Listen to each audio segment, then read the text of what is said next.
Welcome back to Dark Horror Stories. In today's episode, I'm sharing 9 disturbing late-night pickup stories from Miami. Stories about people who went out to collect a fare, a friend, a family member, a vehicle, or one last delivery, and found something waiting in the dark that had no business being there. Make sure to hit that like and subscribe button, and let me know where you're watching from in the comments. Story 1. Miami looks loud in the daytime, but if you drive long enough after midnight, especially out near the water, it starts feeling hollow in a way that gets under your skin. Virginia Key gets like that. The lights from downtown are still there across the bay, all pretty and fake looking, but where the old roads bend around the mangroves and the empty lots, it feels like the city has stepped back and left you alone with the wind. I used to drive rideshare at night because the airport surges were decent, and I'm one of those people who never really learned how to sleep like a normal person. That was the year my Corolla had a loose sun visor, 3 old parking receipts stuffed in the cup holder, and an air freshener shaped like a palm tree that smelled more like cheap soap than coconut. I remember I had a gas station coffee going cold in the console and half a bag of spicy plantain chips on the passenger seat, crushed to dust at the bottom. My phone charger only worked if you bent it slightly to the left. Stupid details, but I remember them because everything felt ordinary right up until it didn't. I'd been circling near Brickell when a pickup request came in from Virginia Key, close to the old Marine Stadium. That wasn't common at that hour. It was after 1, maybe closer to 1:30. I think it was a Thursday, though I could be wrong. The app showed no profile picture, just a first name I don't use now even in my head. I almost declined because the fare was short and I was already thinking about calling it a night. But rent was rent, and Miami has a way of wringing 1 more hour out of you. The drive out there was quiet. The causeway had hardly any traffic, just a motorcycle that went past me too fast and a city bus running nearly empty. The windows fogged a little from the humidity. My AC made that dry clicking noise it always made before the colder air kicked in. When I got near the pin, I saw there weren't any other cars parked where the app said the passenger was waiting. No music, no people, just the old lot, patchy with weeds, and the bay beyond it moving black under the lights. I pulled up anyway and put the car in park. My tires crunched over broken shells. I remember checking the mirrors and seeing nothing but my own headlights on concrete barriers. I texted through the app, "I'm here." No answer. Then the back passenger door opened. That was the first moment I felt something off, and even then I tried to make it normal. I told myself she'd come up from the darker side of the lot where I couldn't see her. Maybe she'd been on the phone. Maybe I was just tired. She slid into the back seat behind me, not hard enough to rock the car much. I smelled salt immediately, not ocean breeze, stronger than that, like wet rope in the inside of a cooler after the ice melts. "Sorry," she said. Her voice sounded low and flat, not drunk exactly, just tired. I glanced in the mirror and mostly saw dark hair. It looked damp, hanging forward over her face. "No problem," I said. "Where to?" She gave an address on Key Biscayne. I started the ride. For the first minute or two, it was just uncomfortable in that normal rideshare way. I had one eye on the road, one on the GPS. She didn't move around, didn't clear her throat, didn't check a phone. The air in the car kept getting colder, even though the AC was on low. I remember rubbing my thumb over the steering wheel seam because my hands had started to feel slick. At the first red light, I glanced in the mirror again. Her hair was still hanging down, but it wasn't resting against her shoulders the way wet hair should. It drifted a little, not much. Just enough to make me think of sea grass moving in current. I looked forward right away and told myself the vent was blowing stronger into the back than I realized. Then she said, "You passed the water." I hadn't. We were on the causeway. Water was on both sides. I laughed a little because that felt easier than answering. "We're still on the way." No reply. I kept driving. The radio was low, some late-night talk show I wasn't listening to. Then the sound fizzed out, not static, more like it had been dipped underwater. The host's voice dragged and blurred and then cut completely. My dashboard lights dimmed for a second. That's when I got scared, though not all at once. It came in pieces. The back of my neck went tight, my mouth dried out. I remember swallowing and tasting stale coffee and salt, which didn't make sense. Part of me wanted to pull over under one of the brighter lamps and say the ride was over. Another part didn't want to turn around and look directly at her. At the next light, something touched the glass in front of me, not from outside, from inside. A wet hand pressed slowly against the windshield from the back seat, fingers long enough that the tips spread into my field of view over the steering wheel. The palm was narrow. The skin looked pale gray in the streetlight, almost translucent, and there were tiny shell fragments stuck along the heel of the hand like grit. I made a sound I'm not proud of, not a yell, more like the noise you make when your body gets ahead of your brain. I looked in the mirror and saw her face for the first and only clear time. Her hair had parted just enough to show one eye and half her mouth. The eye was wrong first. Not glowing, not empty, nothing dramatic like that. It was just fixed too wide, with the lid stretched around it like it had been opened by fingers and left that way. And her mouth, this is the part I still think about when I'm driving alone. Her lips were closed, but I could hear breathing from the back seat, deep and wet, and it wasn't coming from her nose. The sound came from somewhere lower, like from her throat or chest. I hit the gas the second the light changed. The car behind me honked. I didn't care. I drove straight through the next intersection without checking the side street. I was shaking so badly I could feel it in my knees. "Please stop," she said, but the voice came from my trunk. I know how that sounds, I know. I heard her behind me and also not behind me. Like the sound had split in the car, and one part of it had slid backward into the metal. I started saying whatever came to mind. Almost there, like I was calming down a passenger after a panic attack. I don't know why I said that. Maybe because my brain wanted her to be a passenger so badly.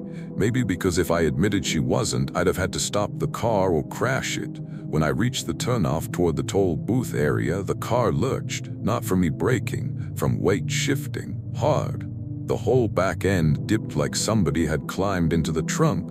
Then I heard water, not outside, inside, sloshing. I swerved onto the shoulder so fast I nearly clipped the barrier. The engine stuttered. For one awful second I thought it had died. I smelled hot rubber and brine.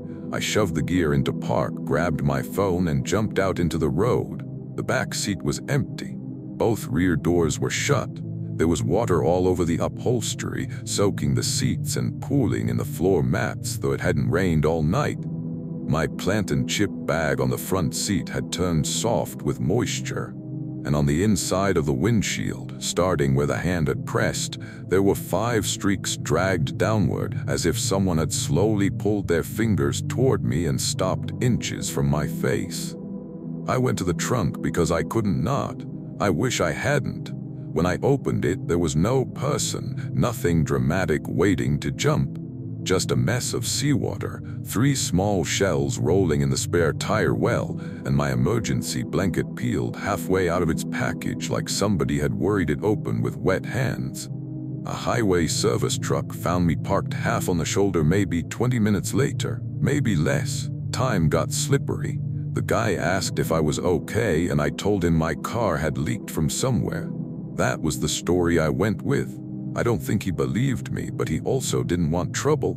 Miami's full of people minding their own business at 2 in the morning. I drove home with every window cracked, even though it made the cabin louder. I kept glancing at the rearview mirror, expecting to see hair or a hand or one wide eye. Nothing. The next day, after the seats had dried, I found something I hadn't seen at night. On the inside of the windshield, where the hand had touched, there was a salt crust print left behind, not just smudges. Clear ridges like a fingerprint dusting, except the fingers were too long and the spacing was off. I scraped some of it with my nail and it flaked onto the dash. I sold the Corolla 3 weeks later and told the buyer it had electrical issues in humid weather, which was true enough. I still don't pick up on Virginia Key after midnight, and once in a while, if I'm driving over the causeway with the radio low, I'll catch that smell again. Wet rope, old cooler ice, a little bit of salt, and my hands start slipping on the wheel before I even know why. Story 2. There are parts of Miami-Dade where the city just gives up without warning. One minute you've got strip malls and bright signs and car washes and people arguing in parking lots, and the next it's road, canal, dark fields, and that black sky over the Everglades that makes every light look lonely. My brother Tia used to joke that Chrome Avenue was where normal rules got tired. He was younger than me by 6 years and said things like that with a straight face, which somehow made them funnier. This happened back when I was doing roadside assistance calls in a beat-up flatbed with a cracked vinyl seat and a glove box full of old invoices and peppermint wrappers. My work flashlight only held a charge for about 40 minutes. The left blinker clicked too fast, and the cab always smelled faintly like diesel and orange hand cleaner. I kept a cheap blue rain poncho behind the passenger seat, a screwdriver set in a cookie tin, and a single flip-flop that didn't belong to me and was probably from some tow yard mix-up months earlier. It was late, close to 2, and I was getting ready to head back in when dispatch sent me one last pickup, disabled SUV near a service road by a rock pit west of Chrome, south of the county line. The caller sounded frantic. Woman named Dahlia Cortez. She said her engine cut out and her phone was dying. I almost asked her why she'd stopped all the way out there, but it wasn't my business. Tia was riding along with me that night because his apartment AC had broken and he didn't want to sit in the heat. He was half asleep in the passenger seat with his baseball cap pulled down over his eyes and an unopened pack of crackers on his lap. When I told him where we were headed, he lifted the cap and looked out the windshield.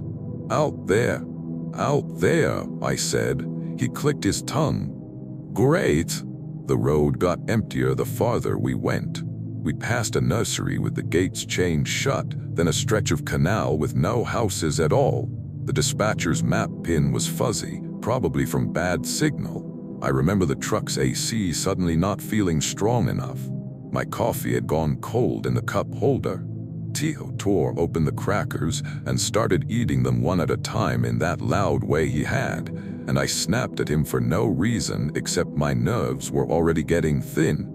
When we finally saw the SUV, it was pulled crooked off the side road near a wide expanse of rock and standing water.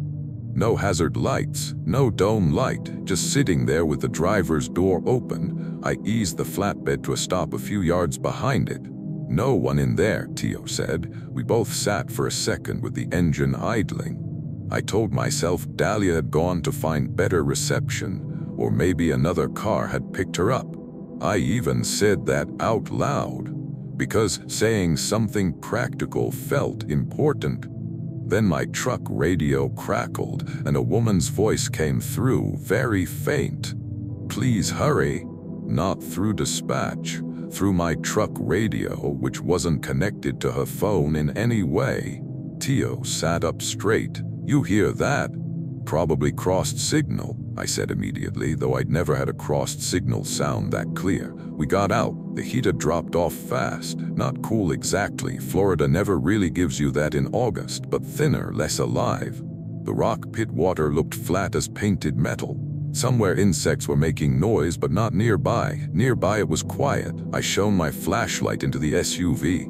No keys, purse on the passenger seat, one sandal in the footwell. I remember a grocery receipt tucked into the console and a paper bag with 2 limes rolling around in it. There was also a child's booster seat in the back, which I noticed and then tried not to think too hard about. Tio walked a little farther off and called out, "Hello." His voice seemed to get swallowed fast. He turned back to me and mouthed, "You smell that?" I did. Wet clay, not mud after rain, more like something dug up. We both heard the first splash at the same time. It came from the pit maybe 20 feet away, not big, just a careful step into shallow water. Then another. I lifted the flashlight. The beam skated across reeds, broken limestone, puddles, nothing. Gator, Tio said. Could be, I said, grateful for a word I recognized. Then something stood up. I don't mean it rose dramatically. I mean a shape that had seemed flat against the bank unfolded itself into height. It was about the size of a child, maybe a little taller, but the proportions were wrong. Its arms were too long and bent in extra places, and its knees opened sideways before straightening. The skin or mud, I don't know, was the pale color of soaked cardboard. Water dripped off it, but the drips went upward for a second, drawn back to its body like threads. My flashlight shook so hard the beam skipped. Tio whispered, "Brielle." That was enough to break me loose. I backed toward the flatbed and said, way too loud, "Get in the truck." The thing on the bank didn't move closer. It just tilted what I guess was its head. Then there was another one farther left, and another near the waterline, half hidden. I started counting without meaning to. 1, 2, 3. There were more. Small pale shapes lifting out of the dark one after another, not fast, not sneaking, just rising as if they'd been folded into the ground and were opening themselves. I kept telling myself they could be birds in the light, or kids somehow, or people covered in mud playing the worst joke imaginable. But then one of them stepped onto the hood of Dahlia's SUV without using its hands. It lifted, placed both feet gently on the metal, and I saw the feet were backward. Not reversed like someone standing wrong, backward at the ankle. Tio grabbed my arm hard enough to hurt. We ran for the cab. I got the passenger door open for him and heard a soft tapping from behind me. I looked back. All of them had stopped moving. They were watching us, and one of them had put something on the flatbed. At first I thought it was a bundle of weeds. Then the light hit it and I realized it was Dahlia's purse, set dead center on the steel, neatly upright like someone placing a gift. I got in and slammed the door. My hands were shaking too much to fit the key right, even though the engine was already running. I threw the truck into gear, and that's when something small hit the driver's side window. Not hard enough to crack it, just a wet slap. I turned. A handprint was sliding downward on the outside of the glass, tiny, long-fingered. The fingers bent too many times. Tio was saying my name over and over, not loudly, not panicked, which scared me more, just flat like he was trying to keep me in the moment. "Brielle, Brielle, drive, Brielle." I drove. The flatbed fishtailed on loose gravel. In the mirror, for 1 second, the truck lights caught the shoulder, and I saw the pale figures spread along the road behind us in a line, evenly spaced, all facing the same direction. Not chasing, just there. I didn't call it in until we were back near actual traffic. Even then I lied. I said there'd been suspicious people near the vehicle, and I wasn't staying on scene. Another unit went out. They found the SUV abandoned, purse missing, no driver.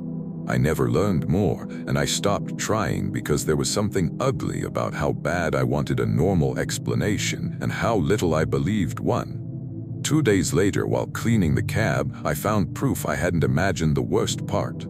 On the inside of the driver's door, low near the speaker grill where nothing should have touched it, there was a dried smear of white clay in the shape of a small palm. The window had been closed. The door had been locked.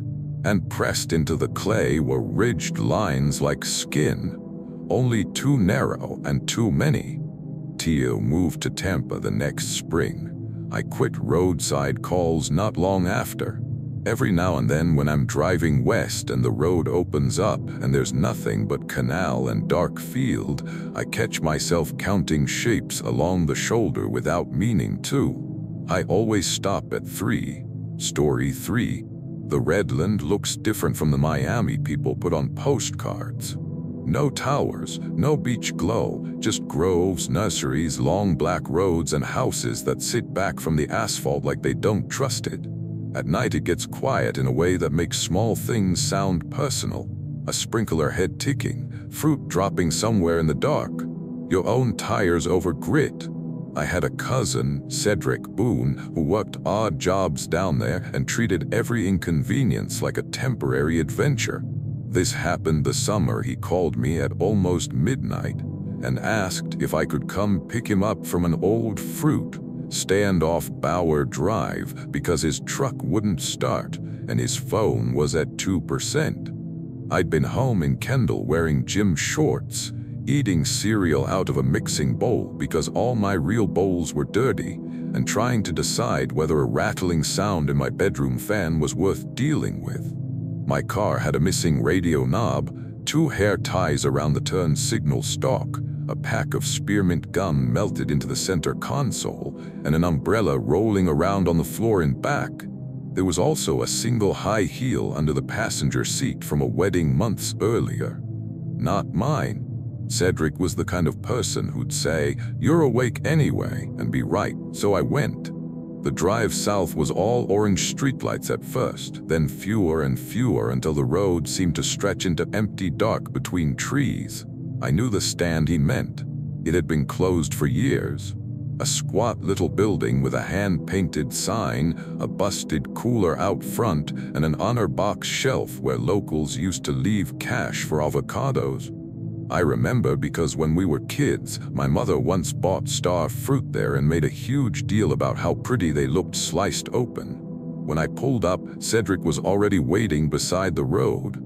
That was the first strange thing, though I didn't know it yet. He was standing there in his work shirt and ball cap, hands in pockets, exactly where my headlights would find him easiest. I rolled to a stop and leaned over to shove the passenger door open. "You look awful," I said. He got in without answering. I remember thinking he smelled like wet leaves and fertilizer, normal enough for him. He worked landscaping, nursery cleanup, whatever paid that week. He sat with his cap low and kept one hand on his knee. "Truck still there?" I asked. A pause. "Wouldn't start." His voice sounded wrong, not in a spooky movie way, more like he had a bad cold or had been crying and wanted me not to notice. I pulled away. The fruit stand dropped into the dark behind us. I asked if he needed me to take him home or to his girlfriend's place. No answer. That irritated me more than it scared me. Cedric could be moody just to see if people would work around him, so I kept talking, mostly to fill the quiet. I complained about traffic near US 1, about my fan, about a woman at Publix who had cut in front of me for lottery tickets. Dumb stuff. He didn't laugh once. Then my phone rang through the car speaker. "Cedric." I stared at the screen so long I drifted onto the rumble strip. The passenger beside me said, very softly, "Don't." I looked at him. He still had his cap down. His face was turned toward the window now, and in the reflection I could see more of it than directly. That took me a second to understand. Reflections should match. But in the window glass, where his face ought to have been shadowed and familiar, I saw skin stretched smooth from upper lip to brow, except for 2 wet nostril slits set too high, nearly between the eyes. No bridge of a nose. Just a flat, pale plane. I hit the brakes so hard my seatbelt locked. The phone kept ringing, CDRIC. I snatched it up and answered on speaker. "Where are you?" His voice came through thin and frantic and very, very far away. "Yasmin, I've been calling you for 10 minutes. I'm behind the stand, don't leave." I don't remember deciding to look at the passenger seat. I just did. What sat beside me was still wearing Cedric's cap. Under the brim, the face had changed again, or maybe I was finally seeing it properly. The skin around the mouth was loose, puckered inward as if something had pressed a thumb into soft fruit. And the eyes, this is the image I can't shake, were not looking at me together. One tracked my face, the other stayed fixed on my phone. I started telling myself it was a person, a sick person, an injured person. Someone who had gotten into my car at the same time as Cedric's call, and my mind had tangled the timing. I threw explanations at it like that would build a wall. Then it smiled without showing teeth, not because it had none, because the lips stayed sealed and the smile happened in the cheeks. I opened my door and laid out into the road. I left the engine running, left my purse, left everything. The night was hot and full of cricket noise, and for a second I just stood there bent over, palms on my knees, trying to breathe. Then I heard my car door click open behind me. I ran toward the fruit stand because it was the only landmark I had. Gravel popped under my sandals. Branches snagged my arms. I remember thinking how stupid it was that I'd left the headlights on, like that mattered. The stand's dark shape came into view between the trees, and someone shouted my name for real this time. Cedric came stumbling from behind the building, waving his phone. We almost knocked each other over. "What happened?" he said. I couldn't explain it. I grabbed him and pointed back toward the road. My car still sat there with the driver's door open and the dome light on, a rectangle of weak yellow in all that dark. Something moved across that light, just once. A head passing low, too low for a person standing upright, and then rising on the far side of the car where I couldn't see it. Cedric swore under his breath. "Get inside." "Inside where?" "The stand." It still had one service door hanging crooked at the back. We squeezed in and pulled it mostly shut. The place smelled like old wood, dust, and rotten sweetness. There were rusted shelves, a busted freezer chest, and one little square window filmed over with grime. I could hear my car engine idling out on the road. Then we heard footsteps, measured, slow, not circling, approaching the stand directly. Cedric picked up a broken rake handle. I found myself holding a plastic crate like that was going to help. The steps stopped outside the service door. A knuckle tapped twice, not frantic, polite. Then my own voice said from the other side, "Cedric, open up." I felt my stomach fold in on itself. Cedric went white in the dark. I started to cry then, not loudly, just from nerves overloading. The voice outside gave a little laugh, my laugh, except flatter, and moved away. We waited there for I don't know how long. Could have been 15 minutes, could have been an hour. At one point, the car engine cut off. At another point, something brushed the wall hard enough to shake dust down from the rafters. We didn't open the door until dawn started graying the window. My car was still there, passenger door hanging open, driver's seat wet with something that smelled like crushed leaves and guava gone bad. Cedric's dead truck was behind the stand exactly where he'd said it was, and nobody else was around. No footprints I could make sense of, no prank, no person. On the floorboard of the passenger side, tucked partly under that old high heel, was a fruit crate label from the abandoned stand.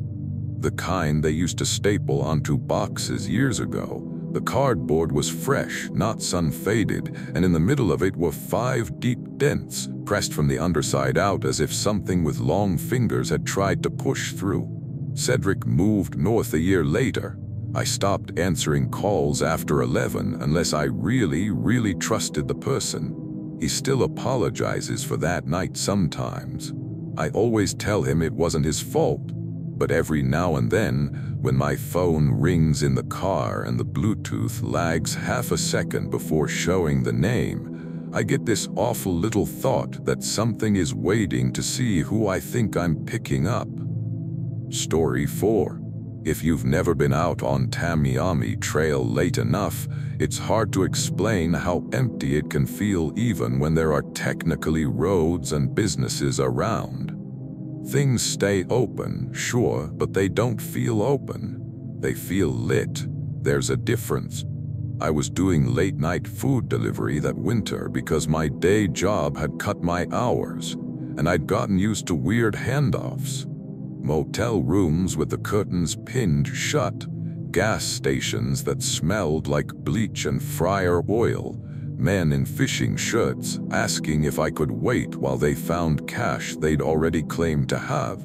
My little hatchback had French fry salt in the cup holder, 2 phone mounts because the first one kept falling off, a reusable grocery bag full of receipts I kept forgetting to throw away, and a dashboard hula dancer whose head had snapped off and been taped back on. I wore the same gray hoodie every shift and kept spare straws and napkins in a shoebox in back like I was running a restaurant out of my trunk. The order that got me was a pickup, not a drop-off. Last one of the night. Some small motel and bait shop combination west of the Miccosukee turnoff wanted a catering tray collected because the customer had never shown. Easy money, I thought. Grab the food, mark it, drive home.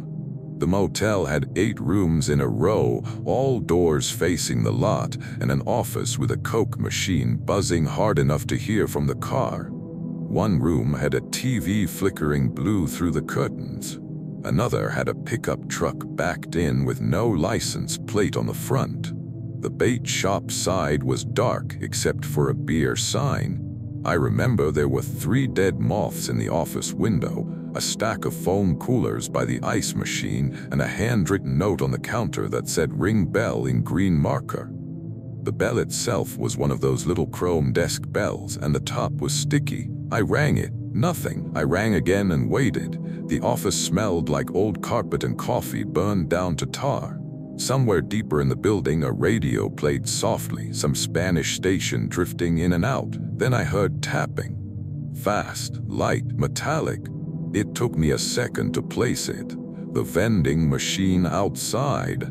I stepped back out. The lot was empty. The vending machine sat beside the office wall, humming to itself, old enough that the plastic front had gone yellow. The coin return flap was flicking in and out. Tap, tap, tap, tap, tap, tap. I actually smiled at first because I thought some bug had gotten inside it. I went over and put my fingers on the flap. Something touched back, not a bug. Fingers, thin, cool, quick. I jerked away so hard I hit my hip on the ice machine. The flap kept moving for another second, then stopped. I stared at it and tried to think like an adult. Broken spring. Rat. Lizard. Somebody messing around from inside the machine somehow, which made no sense but still felt better than what my hand had told me. "Hello," I called. The radio inside the office cut off. The whole place went quiet. Then from somewhere below me, under the concrete, under the humming machine, I swear to you, I heard my own heartbeat tapped back in the coin return. Not approximately, exactly. I stepped away. My chest had gone cold under the hoodie. A motel room door opened down the row. I almost cried with relief, but nobody came out. The room was dark. The door just stood open 6 inches. Then another one opened. Then another, not all at once. One after the other down the line toward the far end of the lot where the last room sat nearest the drainage ditch. Every one of them opening just enough to show black inside. I backed toward my car, telling myself wind. Bad latches. Humidity swelling the frames. Every stupid explanation I could drag up. My phone buzzed with a notification. Pickup ready. The app showed the food waiting in room 8. I hadn't seen anyone carry it there. I should have left. That's the part that makes me maddest now. I should have gotten in my car and eaten the cancellation rating. But money makes people negotiate with themselves. I told myself maybe the clerk was in room 8 doing inventory. Maybe they'd stacked the order in there to keep it warm. So I walked past room 1 with the TV flicker, past room 3 where the curtain breathed in and out though the window was closed, past room 6 where something wet had dripped under the threshold and made a dark line in the dust. When I reached room 8, the door was already open wider than the others. Inside there was no food. Just a bare mattress, a wall AC unit rattling weakly, and the catering tray sitting on the floor in the middle of the room with the lid still on. I took one step in and noticed the tile near the bathroom door was damp. Another step and I realized the damp patch wasn't from the bathroom. It led to the floor drain by the old sink, one of those round metal drains they put where they expect flooding. The cover was bolted down, and between the holes in it something pale moved. I froze. It wasn't a whole face or anything easy like that. It was skin. Shoulder maybe, part of an arm. Something pressing upward from below, slow and patient, finding the pattern of holes with the blunt ends of fingers that didn't quite fit through. The catering tray lid lifted a fraction, then settled back down. I remember making a dry little sound in my throat and stepping backward. My heel caught the door frame. Then a voice from under the drain said, in the exact bored tone I'd used 100 times that month, "Order for pickup." The lid flew off the tray. Inside wasn't food, it was motel keys. Old brass keys, dozens of them, each tagged with a room number. They jumped once altogether like something had struck the pan from underneath. I ran. I didn't even go for the car first. I ran between the motel and the ditch, straight into the rough scrub behind the property, because some animal part of me knew I did not want to be trapped inside a vehicle if whatever was under that floor could come up anywhere. Branches whipped my face. Mud sucked at my shoes. I heard a dragging, skittering sound back near the rooms, moving faster than something that size should have moved. There was an old airboat tour dock maybe 100 yards off, half collapsed and fenced. I vaulted the low chain and climbed the platform ladder with my hands slipping on algae. I stayed up there flat on the boards, barely breathing, while the sound moved around below. Once, close to dawn, something tapped the ladder from underneath in the same pattern as my heartbeat had been earlier. I didn't look down. When the sun came up enough to flatten the shadows, the motel looked normal from a distance. Empty, shabby, probably condemned. No open doors, no movement. My car was still in the lot with the driver's door hanging open and my hula dancer tipped into the footwell. I reported the order as undeliverable and never answered the follow-up call.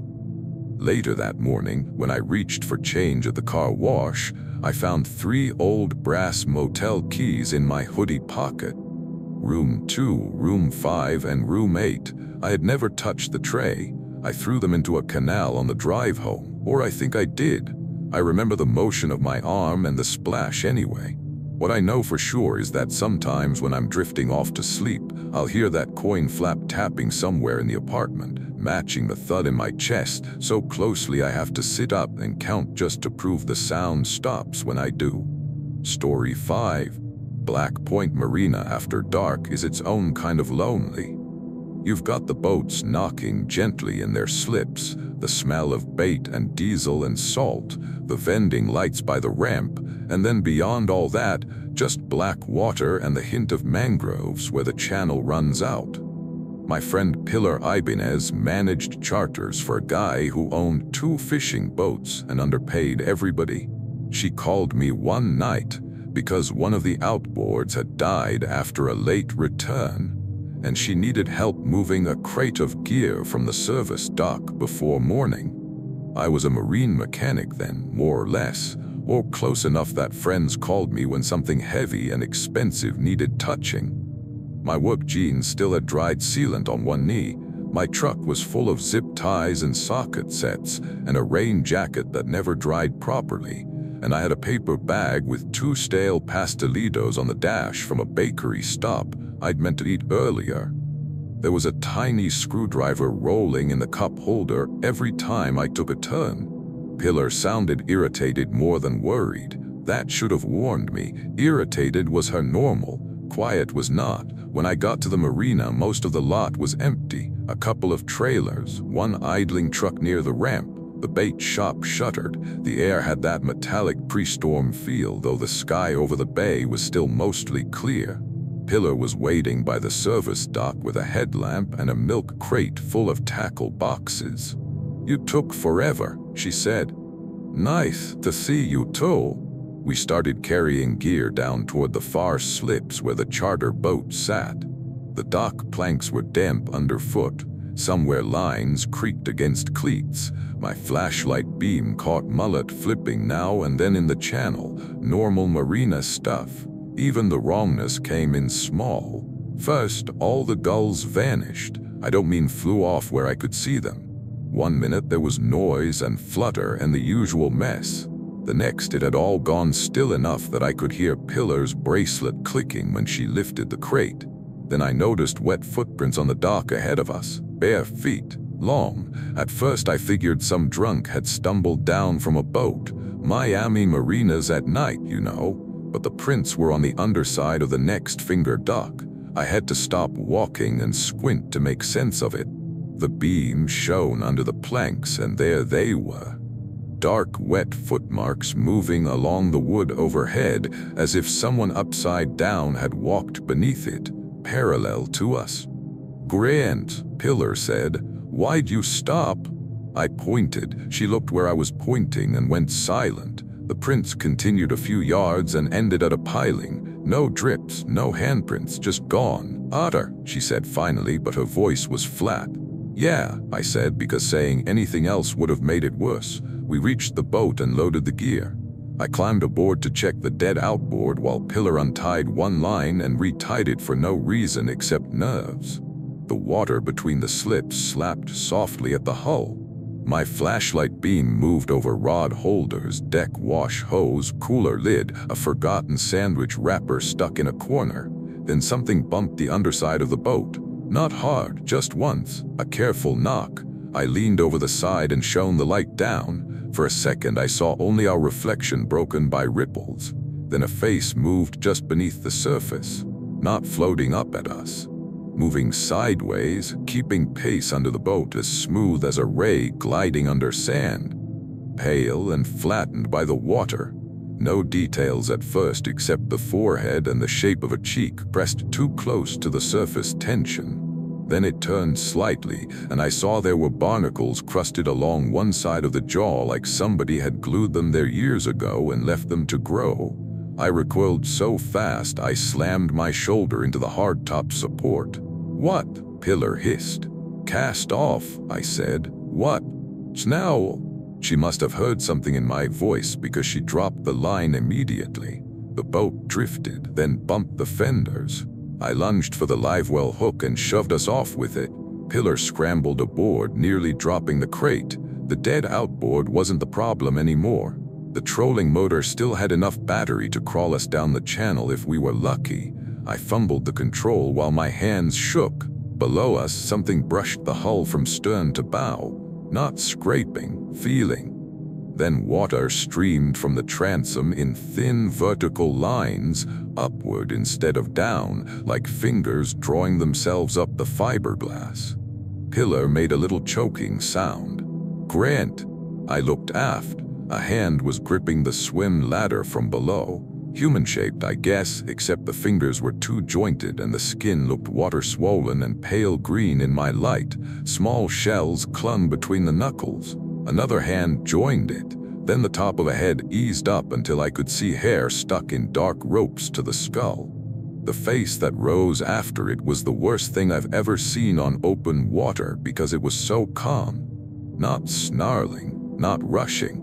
Just looking at us with that one side of the jaw built up in barnacle ridges and the mouth hanging slightly open as if it had forgotten the habit of closing.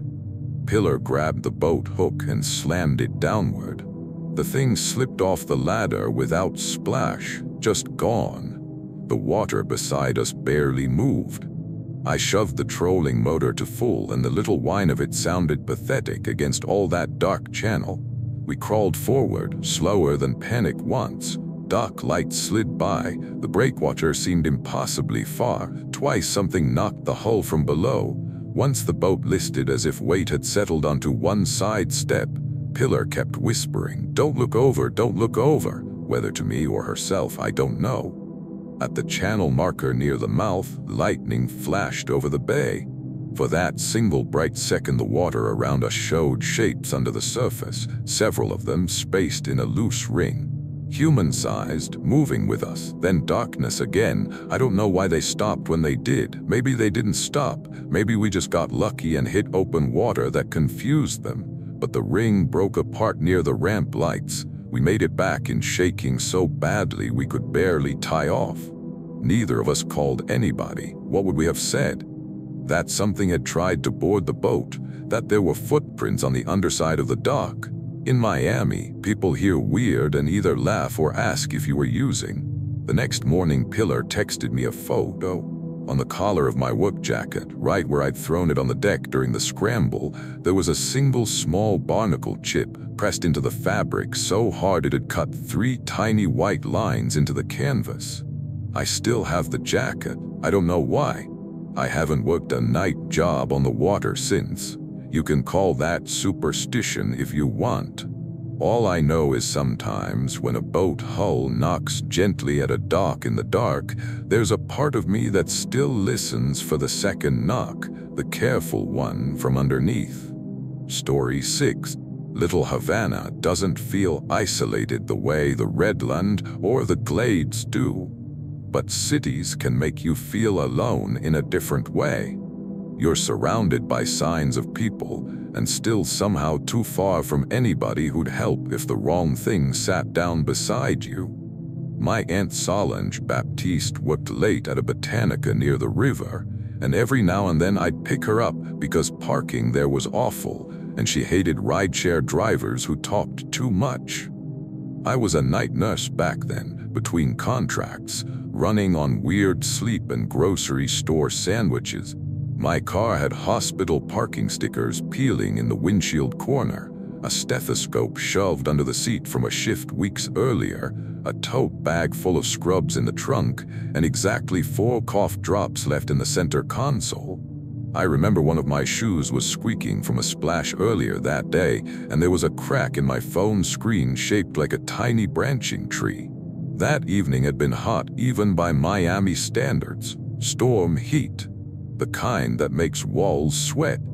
Solange texted around midnight asking if I could hurry because the owner had left and she didn't want to close alone. I was 5 minutes away. The Botanica sat between a shuttered travel agency and a window repair place. At night, the whole block looked flattened by yellow streetlight, a bus bench, a newspaper box with no newspapers in it, palm fronds rattling somewhere above the power lines. Solange was inside locking up when I pulled to the curb. Through the window I could see candles, Saint cards, little glass bottles, all the usual things, warm and harmless looking from the street. I idled there with the AC running and checked my messages. The dashboard clock was wrong by 7 minutes because I'd never fixed it after the battery change. My coffee cup from earlier was still in the holder with lipstick on the lid. Somebody on the sidewalk across the street was dragging a rolling cooler badly, one wheel squeaking. All very normal. Then the back passenger door opened. I assumed it was Solange and said, "You're slow tonight." A man's voice answered, "Not me." I twisted around so fast I nearly pulled something in my neck. An older man sat in the back seat behind me, thin, dressed in a cream gayabera that looked too formal for the hour. His hands were folded neatly on a cane across his lap. I had not seen him approach the car. "Sir," I said, already angry because anger is easier to access than fear. "Wrong car." He smiled a little. "I only need a short ride." I checked the sidewalk, empty except for the broken bus bench and the squeaky cooler person now gone around the corner. "Out," I said. He looked past me toward the Botanica window. "She asked for protection." I felt a sharp, stupid chill in my arms. Then I got mad at myself for reacting. Miami is full of strange old men with excellent timing. He could have heard Solange talking inside. He could have been homeless, confused, drunk, anything. I reached for the door lock control. Before I touched it, the lock pin on his door settled down by itself. I heard the click. The front passenger door opened and Solange got in carrying her purse and a paper bag of leftover pastries. She saw my face. "What?" I pointed behind me. She turned. The back seat was empty. That should have been the end of it. Weird moment, bad angle. I missed him getting out, whatever. I clung to that explanation hard enough to make my jaw ache. Solange laughed at me, not meanly, and said I'd been working too many nights. We pulled away. She was talking about the owner's nephew and some argument over inventory. I tried to act normal. At the light on Flagler, though, I glanced at the side window and saw the back seat reflected there. The old man was visible in the reflection only, sitting upright, hands folded on the cane, smiling faintly at me in the glass. I whipped around. Empty seat. Solange stopped talking. "Niniomi," I said, "don't look at the window," which of course made her look. She sucked in air through her teeth. "Drive." I drove. The city outside kept being ordinary in the most insulting way. A couple arguing at a corner, music from a passing car, someone crossing with a plastic bag from a bakery. Meanwhile, every reflective surface in my car started betraying me. Rearview mirror, empty. Side window, him. Rear passenger window, sometimes his sleeve, sometimes the top of the cane. In the glossy black screen of the dead radio, his smile hung near my shoulder like he was leaning forward between the seats. I kept telling myself it was a trick of angles and light. Solange started praying under her breath. I told her not to do that because, irrationally, it felt like agreeing something was really there. At a red light near the river, lightning flashed, not close but enough to wash the street white. Every person on the sidewalk cast a shadow. Every palm tree cast a shadow. In the side window reflection, the old man was there in the back seat, and he had none. Solange made a sound I'd only heard from her once before at a funeral. She grabbed the paper bag so hard the pastries crushed flat.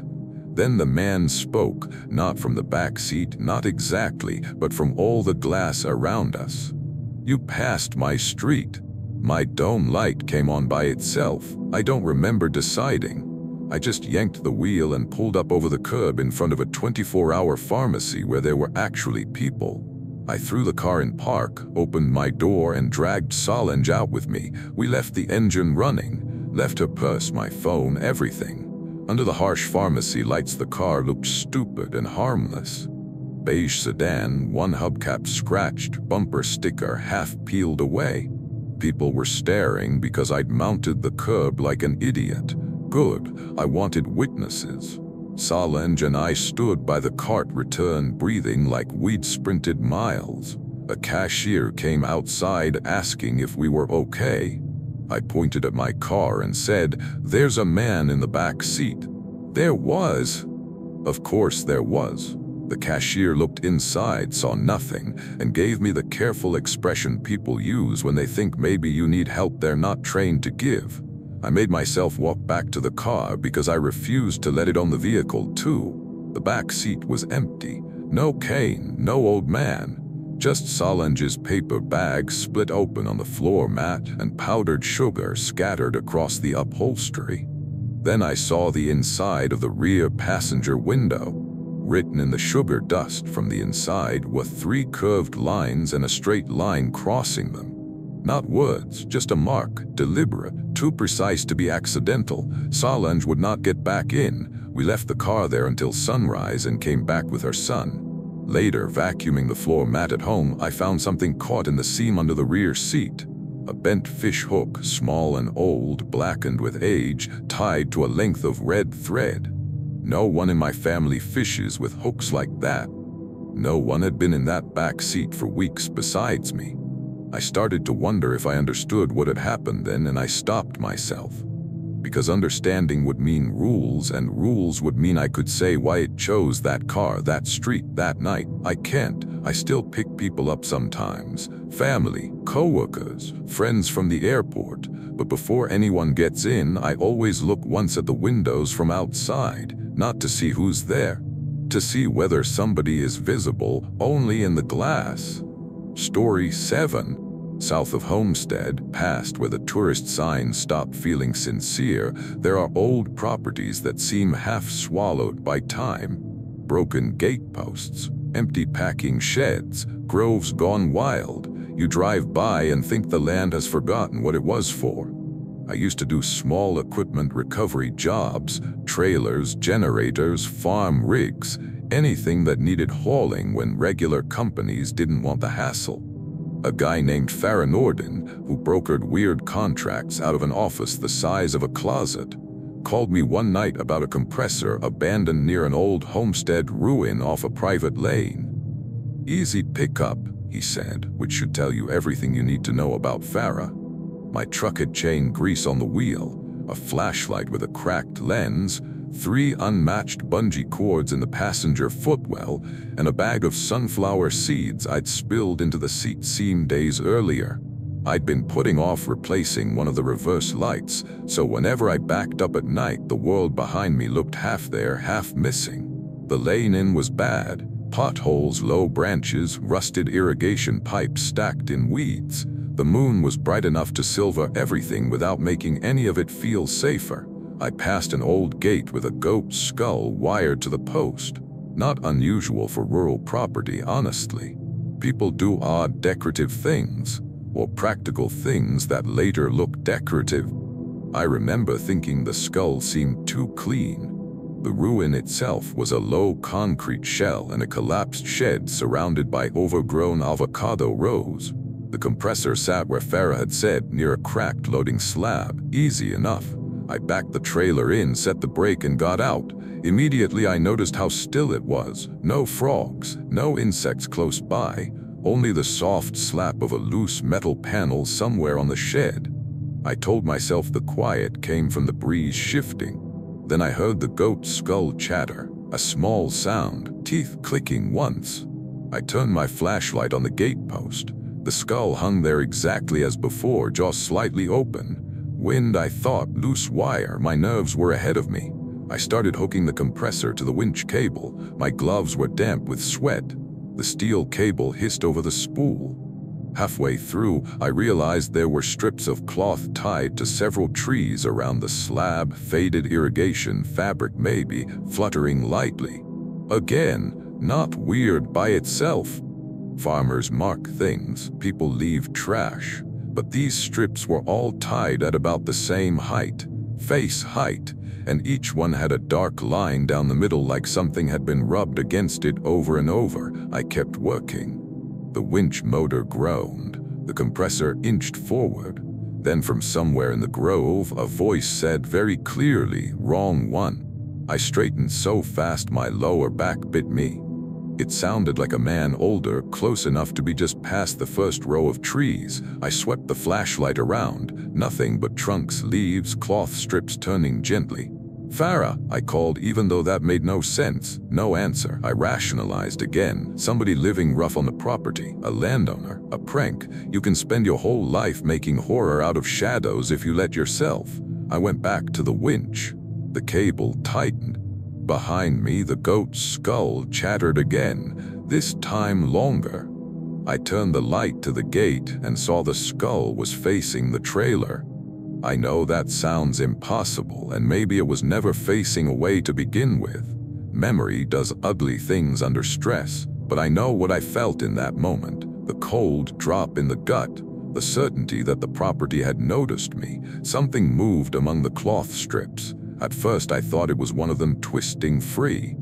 Then it stepped out from between 2 trees, and I saw it was shaped like a person, only in the broadest sense. Tall, narrow, wrapped in hanging scraps that clung wetly to a frame too thin for a human body. Its head was covered with something like burlap or skin stretched smooth. I couldn't tell. The arms were long and still. What made me freeze was the way it stood exactly where the tied strips had been, at the same height, as if those marks on the cloth had come from it, passing its face against them again and again. Another stood farther back, then another. Not surrounding me, just present in the rows, evenly spaced like trees among trees. I cut the winch. Silence slammed down. The nearest one tilted its head, and from the gatepost came a loud, dry clack, clack, clack as the goat skull's jaw began opening and closing on its own. I ran for the cab. My boot caught the trailer tongue and I went down hard on one knee. Gravel tore through my jeans. By the time I shoved myself up, the nearest figure had moved without my seeing it cross the distance.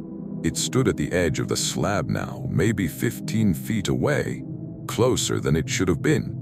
The hanging strips on its body lifted slightly in the wind.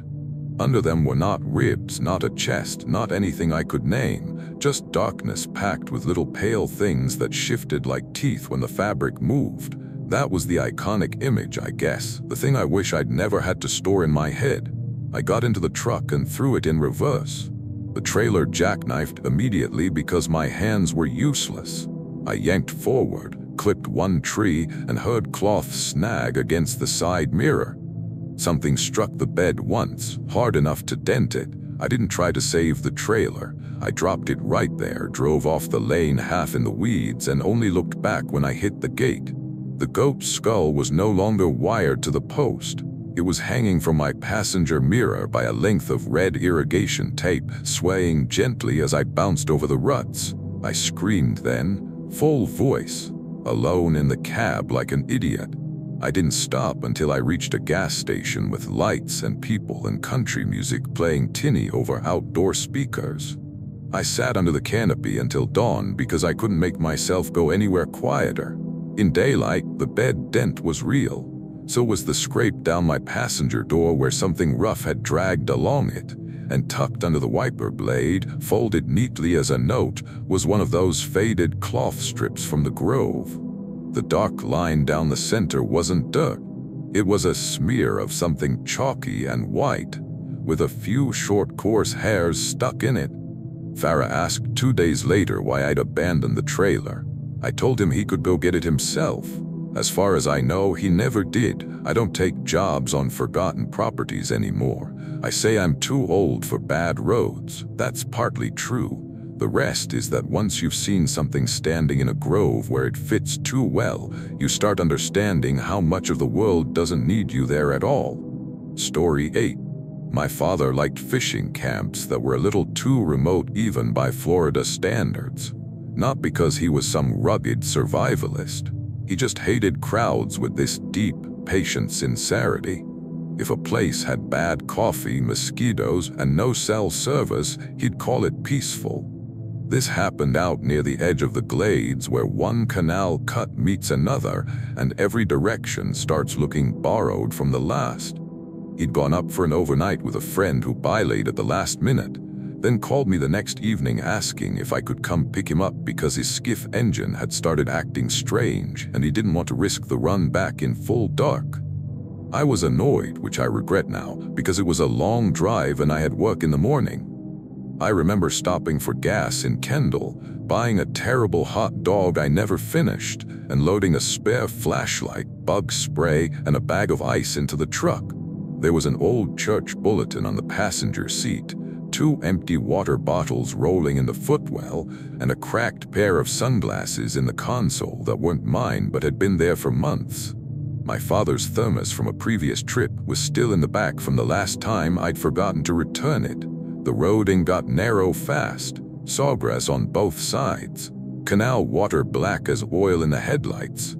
Every now and then a sign warning about no dumping or restricted access. The camp itself was barely a camp, just a dock, a tin roof shelter, and a launch area with ruts baked into the mud. No one else there when I arrived. My father's truck was parked where he always parked it. That made me feel better at first. I honked once, no answer. I figured he was out in the channel still, poling in slow because of the engine. I sat on the tailgate and waited. Mosquitoes found me immediately. The shelter roof pinged as it cooled.